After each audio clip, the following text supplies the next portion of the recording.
Hey folks, it's Stefan, back again with another episode of The Gamer's Companion to Music. Get your shovels and other various gardening tools out, it's time to delve into the simply fantastic music in Shovel Knight. I honestly cannot believe it took me so long to actually play this game. Released in June of 2014 on PC and Wii U, I didn't get my hands on it until it released for the Xbox One a few weeks ago in April of 2015. Let me just say that overall, this is one of the best games I've played in recent memory, if not ever. And it brings me back to so many other old NES games in really new and interesting ways. The music is absolutely epic, and sounds way larger than an NES-style game should sound, which is part of why the music is so stinking great.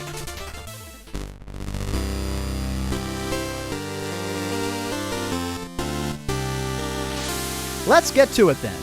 I mentioned the release dates already, so the music for this Kickstarter-funded game was written by a composer named Jake Kaufman, with a few contributions by Mega Man composer Manami Matsumae, which is pretty freaking awesome if you ask me.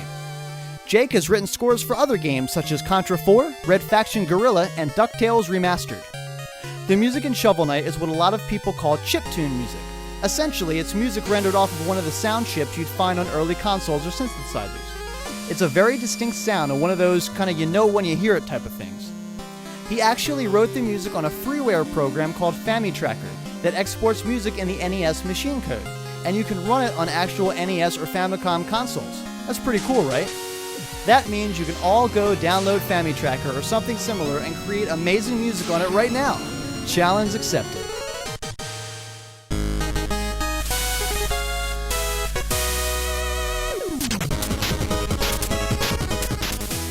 Now, I've talked about the way NES music was structured in the Mega Man 2 video, so if you haven't seen that yet, I'll put a link here to that point in the video so I don't end up repeating too much here. But basically, the NES allowed for 5 channels, one that was a buffer channel, therefore you can't use it for sound, and sound effects had to use these channels as well. You could essentially get 2 melody channels, 1 bass line, and 1 percussive channel, and anytime sound effects occur, the music had to cut out. This was using the RP2A03 chip. Now in later NES games, they switched to the VRC6 used in a lot of later Konami games.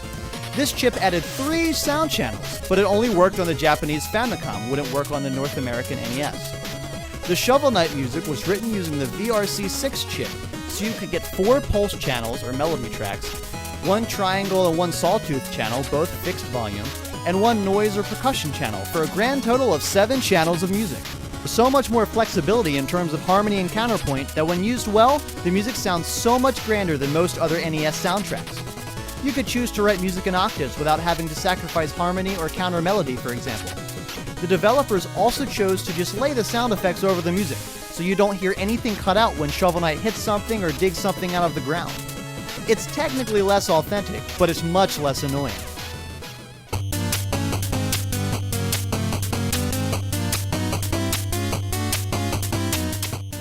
The game itself draws inspiration from other NES games such as Mega Man, Super Mario Bros., Castlevania, and DuckTales, among others. If you ask me, you have the level boss stage format from Mega Man, a lot of gameplay elements from DuckTales, relic use from games like Legend of Zelda or Castlevania, the overworld map from Super Mario 3, and Lose Some Gold on Death from Dark Souls. It's really a cool mashup of elements from other games, but crafted together in a very unique and very fun way. Unlike other episodes, I'm not going to start with the main theme, even though that motive ends up in just about everything else. I'm going to start with the level and boss music, because I think that's just the coolest part of the music here.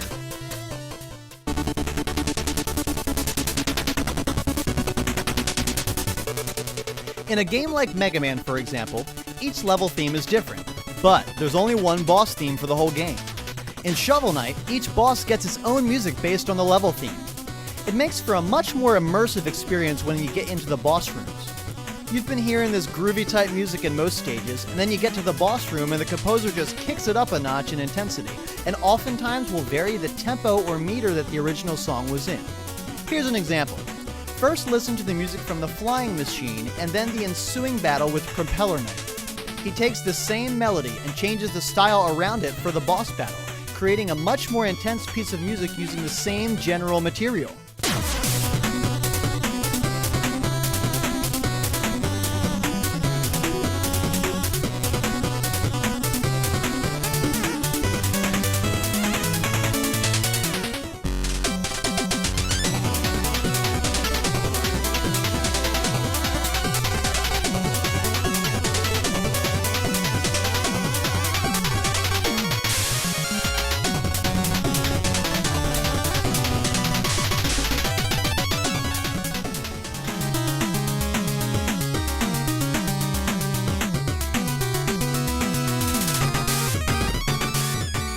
Jake Kaufman is really good at creating music that has an awesome groove to it. I think it's partly because he tends to use a lot of the channels in ways you might hear idiomatically on acoustic instruments. For example, the groove he sets up in the music for the Lich Yard employs the noise percussion track in a way that it almost feels like you're listening to a drummer set up a nice open-close hi-hat groove. Listen to it.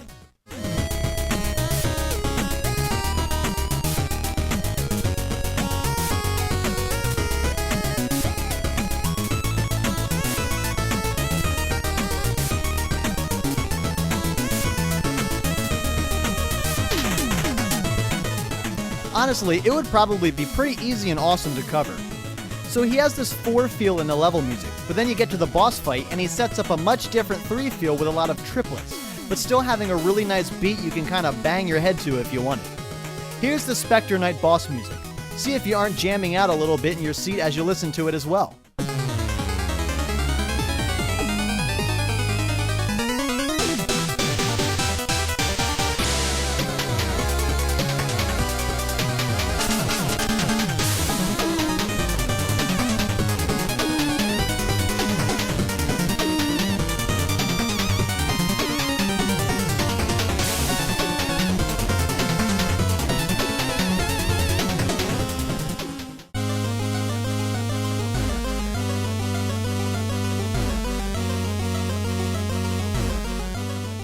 I mentioned there are a few contributions by NES composer Manami Matsumae, one of which is the music from the Iron Whale, which is Treasure Knight's level.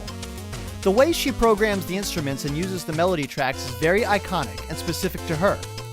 Listen to a few Mega Man style tracks like Bubble Man's theme and tell me you can't hear a similarity there. The cool part about this track and the other one from Plague Knight's Explodatorium is that you get to hear 2 composers' takes on this same melodies. Matsumae writes the level music and Kaufman writes the boss music on these 2. So listen a little bit to the nice sort of subdued feel in the Treasure Knight level first.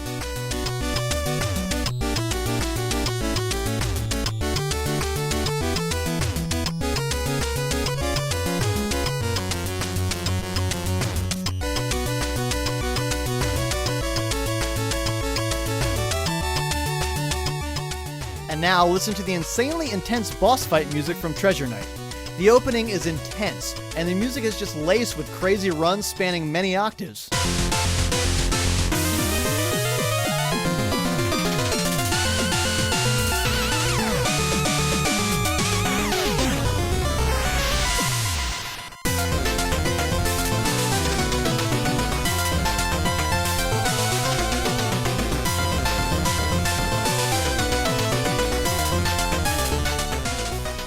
Seriously though, how sick is that freaking intro? Listen to it again.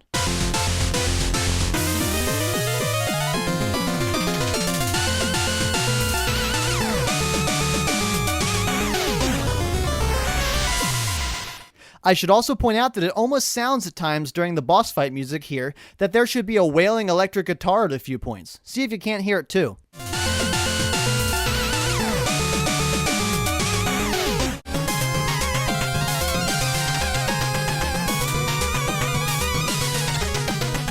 Honestly, I haven't found a track in this game I don't like, so if you listen to the other level themes, I'm sure you'll be impressed as well. Polar Knight's level is pretty dark and awesome too. Actually, you know what? Screw it, I'm going to play that one here too.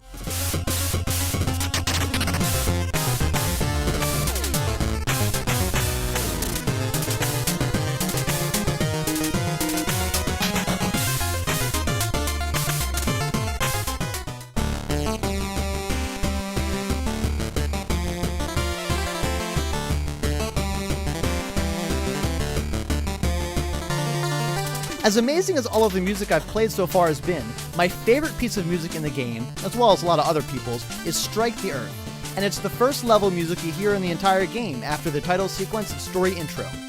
I almost can't really explain it. The melody transforms from low to high pitches and it just screams NES the whole way through. There are a lot of cool vibrato effects here where the pitch kind of wavers and creates a more expressive feeling. I'll put the actual vibrato definition up here as well.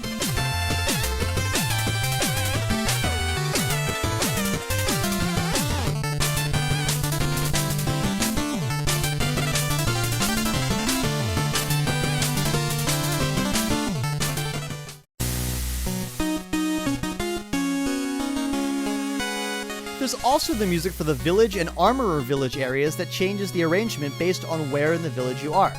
It's a pretty neat effect you see done in plenty of games, but I thought I'd also mention it here. I'll also note that the village music is in a major type key and very upbeat, while the armorer village essentially uses the same melodic material in a more minor key, and it sounds more ominous and impending. I get the sense that I'm less safe here than in the regular village. There's also a few lighthearted and fun pieces when the Troople King dances and during the minigames, which I'll play here.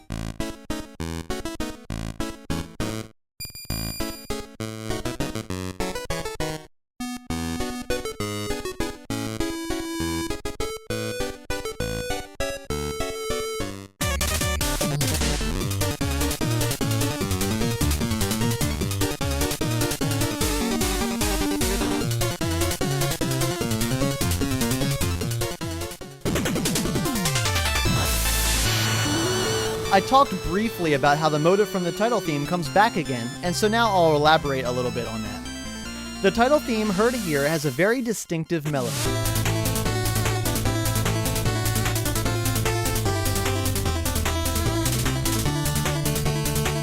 You hear all these intervals in this order all over the place, especially in the beginning. Here it is in Steal Thy Shovel.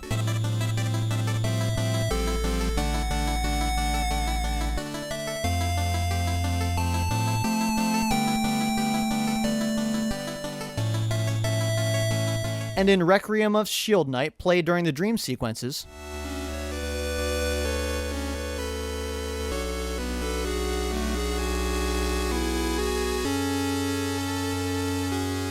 And it even makes its way slightly into the Enchantress battle music.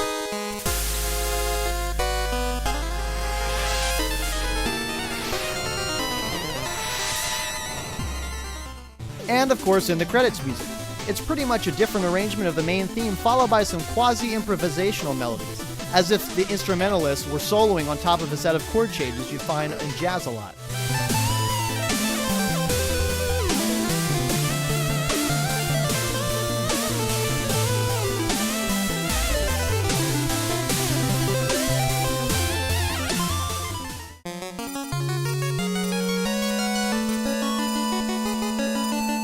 That's the bulk of the music right there. Now onto a slightly more technical section about the FamiTracker software used to compose the game's music. If you don't really care about this part, then skip ahead to the final paragraph right here. Want to create these type of NES-style music tracks too? Well, I'm going to illustrate what goes into making just one single melodic line, and then show you what a Shovel Knight music track might look like, and hopefully you'll get a good sense of how much intense work and planning goes into making just one song, let alone almost 50 pieces of music for one game. Remember, you're not just composing the music here, you're also essentially the performer too. Before you can even place notes, you need to create the instrument you want. Here you can change the note lengths, timbre, pitch bend, volume, among other things. Now we have our instrument, we need to know what note we want it to play. Now that we have our first note, let's give it a volume level, 0 being muted and F being full volume. It uses hex system, so 0 to 9, then A through F. Now that note is going to sound forever unless we cut it off or create a new one, so let's give the melody a few more notes here, round it out.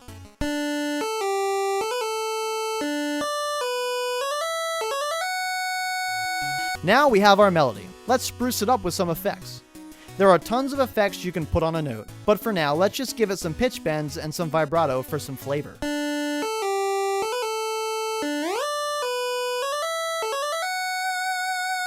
Off camera, I'm going to create a few more instruments and then add them to the mix.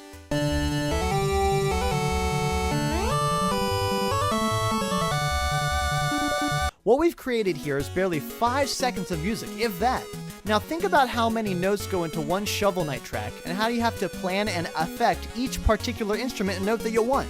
You want a super short note? Well, create a new instrument for it. It's deceptively complex and time-consuming, especially choosing which instrument plays what and when. I hope, though, this was a nice little insight into the composing process, of which the NES style is even way different from most of the composing that I do classically using music notes and staves.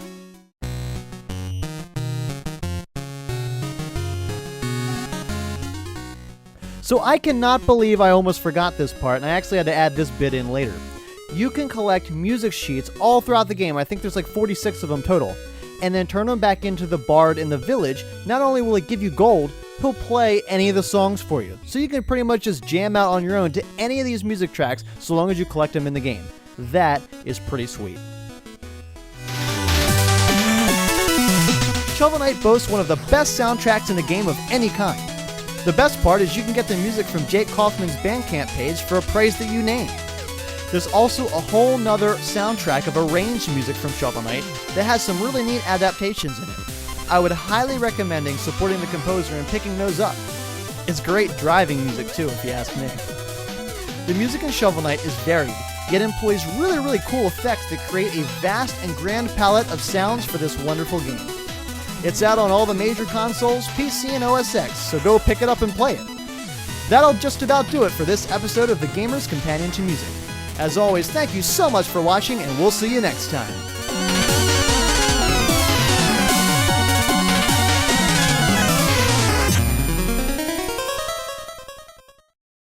Want more Shovel Knight?